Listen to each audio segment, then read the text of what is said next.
Hello everyone, চলো আজ তোমাদের সঙ্গে শেয়ার করা যাক মিমির বার্থডে ব্লগটা। বেসিক্যালি প্রত্যেকবার আমি ওর জন্মদিনে আগের দিনই চলে যাই, বাট এবার একটু অন্যরকম, কারণ এবার একটু কাজের প্রেশার এসছে, সামনেই বিয়ে, সেটাও তোমরা জানো। তো এখানে আমি সকালবেলা ওর বার্থডের জন্য চলে যাই, সকাল বলতেই দুপুরবেলা। তো এখানে গিয়ে দাদা একটা মেশিন এনেছিল বেলুন ফোলানোর।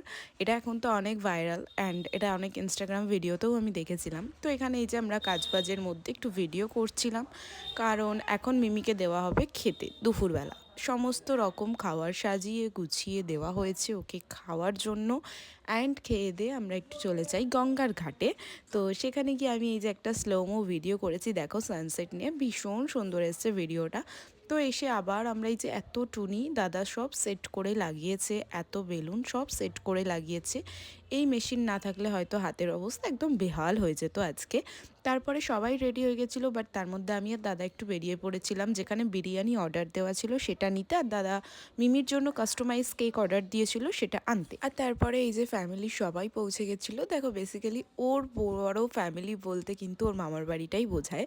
তো এখান থেকে আমাদের বাড়ির সবাই চলে গেছিলো। অ্যান্ড এইখানে ওই যে 22 বছরের বার্থডে, ওর 22-এ পড়লো, এই আনন্দে দুটো 22 নিয়ে আসা হয়েছে।